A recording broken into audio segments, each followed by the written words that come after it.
Maman disait toujours, la vie c'est comme une boîte de chocolat. La première règle du Fight Club est, il est interdit de parler du Fight Club. My name's Bond. James Bond. Je suis ton père.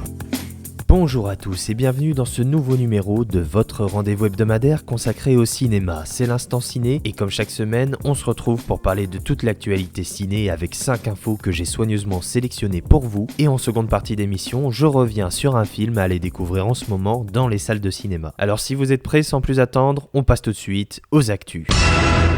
Notre première info nous vient de Universal en personne, puisque le studio de production et de distribution a révélé la première image du prochain film Jurassic World. Ça s'appellera Jurassic World Dominion. C'est une image avec un gros tyrannosaure et ils ont également révélé le prologue du film qui est en ligne. Jurassic World Dominion à découvrir donc le 8 juin prochain au cinéma.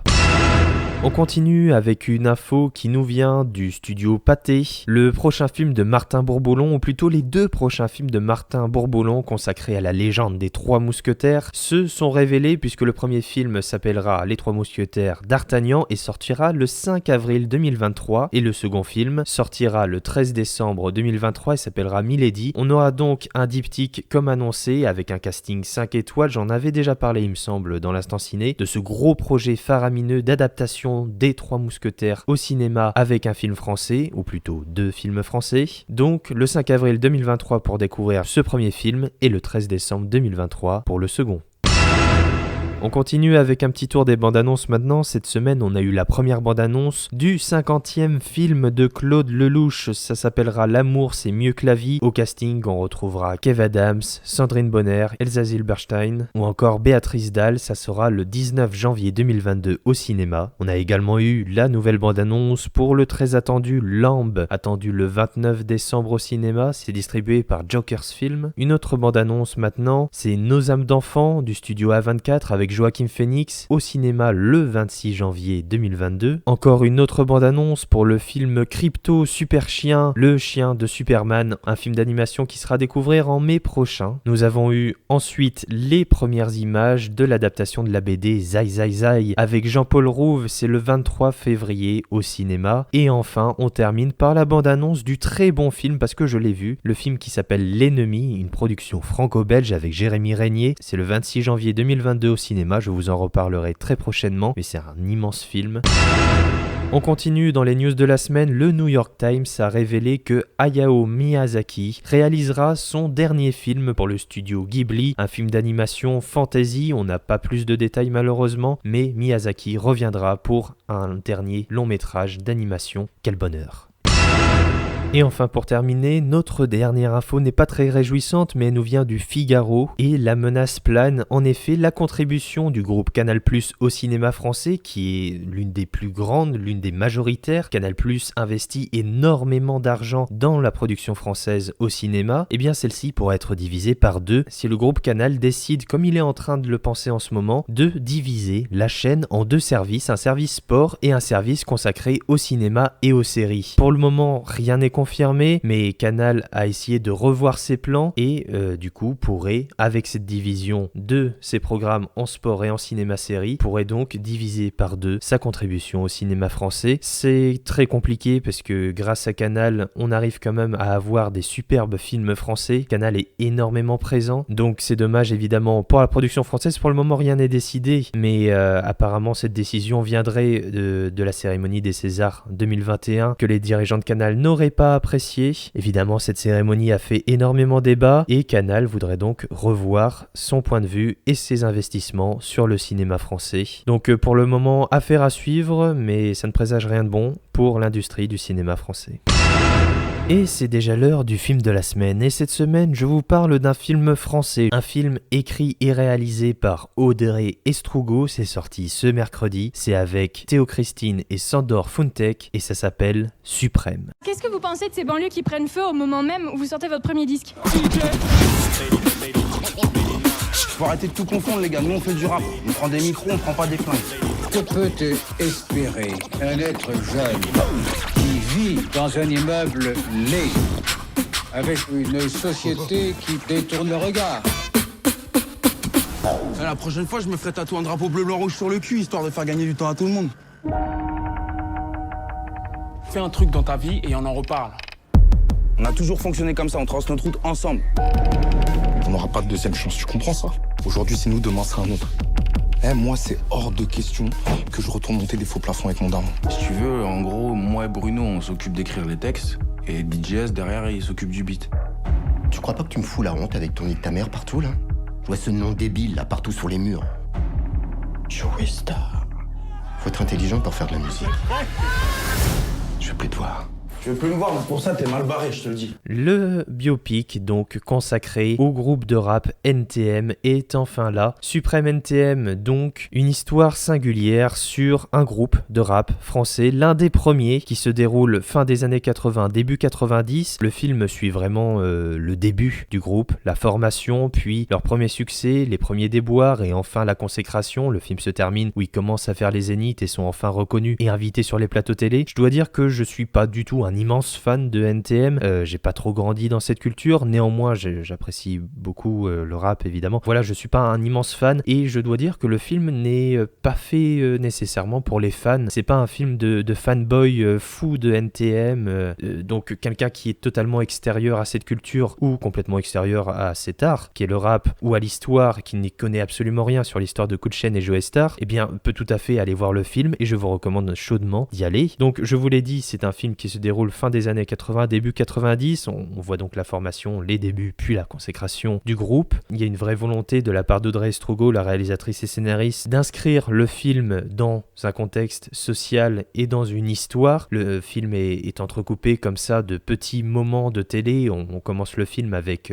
des extraits de discours de François Mitterrand par exemple. Au début du film, on a un format, alors je crois pas que ça soit du 4/3, mais au bout d'un moment, on passe en scope, donc comme c'était le cas avant, le 4/3 à l'époque était dominé par la télé, puis ensuite le scope qui arrivait au cinéma, puis après dans les télés évidemment. Donc on a même un changement de format entre chaque époque, entre chaque année. Je crois qu'il y a l'année 89, 90, 91 il me semble. Donc voilà, le film est vraiment ancré dans un contexte historique et social, et qui plus est, on peut parler évidemment des deux acteurs qui sont géniaux. Théo Christine qui incarne Joey Star et Thunder Funte qui incarne Kool Chain sont exceptionnels. La musique faite par Cut Killer qui revient, pareil c'est génial. Bref, on a quelque chose qui est vraiment super. On a deux amis qui sont fusionnels, qui ont une complicité tous les deux, qui se disputent puis qui se réconcilient. C'est vraiment l'histoire aussi d'une amitié, plus qu'un film sur la musique, c'est avant tout l'histoire d'une amitié entre deux personnes, entre deux humains qui s'aiment et qui ont envie d'avancer, de sortir de leurs conditions sociales, qui plus est de l'assumer également. Et oui, ils viennent des cités, ils viennent des banlieues, et alors c'est pas grave comme ils le disent, faut pas faire d'amalgame, eux ils font de la musique et ils ont envie juste de dénoncer ce qui s'y passe, et là-dessus le film le fait très très bien. Pour revenir sur le personnage, notamment celui de Joey Star incarné par Théo Christine, donc à un moment où il y a plusieurs moments, mais c'est un personnage assez complexe. Je pense qu'il y a une vraie volonté du film de raconter une histoire avant tout réelle, mais également de fictionner peut-être un peu l'ensemble. Là-dessus, j'ai pas plus de détails, je m'y connais pas assez, mais on voit notamment, il y a un moment qui m'a vraiment touché, c'est la relation complexe qu'a le personnage de Joey Star avec son père. Il y a une scène qui est fantastique, qui a vraiment où les deux personnages sont confrontés, lui et son père, comme ça, avec un plan rapproché de leurs deux visages, et c'est vraiment une confrontation verbale et physique entre les deux. C'est une scène qui est très forte, qui est très émouvante, qui explique un peu tous les démons intérieurs que pouvait avoir Joey Star, et donc c'est une scène voilà, qui m'a vraiment marqué dans ce film. Il y en a d'autres également. On peut parler de la réalisation d'Audrey Estrugo, donc je vous l'ai dit, on passe d'un format plus resserré, donc le 4/3 au scope, comme c'était le cas à l'époque. Il y a également un grain dans l'image qui donne ce côté sale, ce côté brut, ce côté écorché. Il y a une vraie patte, un travail sur la texture, sur l'esthétisme qui entoure le film. Il y a même un super travail sur la lumière, sur la photo, sur les décors, sur les costumes. Ça donne une authenticité, ça donne une patte comme je vous l'ai dit, et ça donne surtout la sensation qu'on a un film qui s'ancre dans une époque et qui a une âme à travers son esthétisme, et ça, moi j'adore ça. On a également de super mouvements de caméra, des plans séquences, il y a des idées, des envies de cinéma, des envies de réalisation, l'idée et l'envie justement de vouloir faire de belles belles images et donc de donner une âme au film. On a donc des images qui marquent l'esprit en plus d'une histoire très bien ficelée. Il n'y a pas énormément de surprises, le scénario est pas fou, d'autant plus je suppose que si on connaît l'histoire du groupe, on sait à peu près ce qui s'y passe, mais le point fort vraiment du film pour moi, je trouve, c'est son esthétique, ainsi que ces deux acteurs, son duo d'acteurs qui sont fantastiques. On peut également parler du sous-texte du film, un sous-texte qui retrace une histoire passée, mais également, ce qui est important à travers ça, c'est de regarder le passé pour mieux comprendre ce qui se passe aujourd'hui. Malheureusement, le film est d'actualité concernant le contexte de violence qu'on peut avoir, que ça soit dans les banlieues, en métropole, ou même en ce moment dans les dom-toms chez nos amis guadeloupéens ou martiniquais. Donc voilà, c'est très intéressant aussi pour ça, regarder derrière ce qui s'est passé pour mieux comprendre ce qui se passe actuellement. Le film est très important là-dessus. On peut également faire une comparaison sur un autre film aussi qui traite justement de ce sujet des banlieues, comme c'est le cas pour Bac Nord, un film qui a été très contesté, notamment pour son message politique. Ici, on a donc deux films opposés qui traitent du même sujet, mais sous deux aspects différents, et je dois dire que celui-ci me plaît énormément et qu'il est très bien réussi. Donc voilà, tout ça fait que Suprême a été une immense surprise. J'ai adoré ce film. Audrey Estrugo, je connaissais absolument pas cette scénariste et cette réalisatrice. Elle a fait un travail fantastique et je dois dire que j'ai adoré son film. Donc voilà, je ne peux que vous recommander d'aller découvrir Suprême en salle en ce moment au cinéma. C'est clair, t'as le toucher de ta mère. Et tu vas m'entendre, mais pas qu'un peu, et tu vas me voir aussi. Quand je me suis fait à tout moment l'insignifiant le concurrent. Les violences verbales ne sont plus tolérables. Les côtés comme en arrière, c'est clair. Nique ta mère, le maire.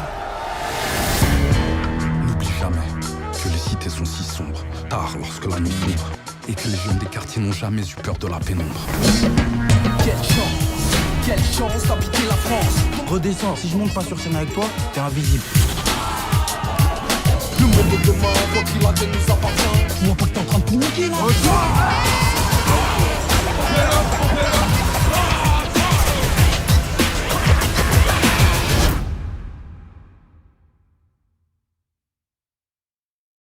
Voilà, c'est tout pour cette semaine. Je vous remercie d'avoir écouté cette émission. Je vous invite bien évidemment à vous abonner pour avoir directement chaque émission dès leur sortie. Vous pouvez également me suivre sur Twitter et Instagram pour être au courant des dernières actus à la mode du monde du cinéma. Comme d'habitude, les liens sont dans la description. Voilà, bonne fin de semaine, bon week-end. Moi, je vous retrouve la semaine prochaine pour un nouveau numéro de l'Instant Ciné. Restez connectés sur Cult Movies parce qu'il va arriver plein de choses dans les jours, dans les semaines qui arrivent. Donc restez bien connectés sur tous les réseaux de Cult Movies. Je vous dis à la semaine prochaine pour un nouveau numéro de l'Instant Ciné. À très vite. Ça dépasse tout ce que j'ai pu imaginer.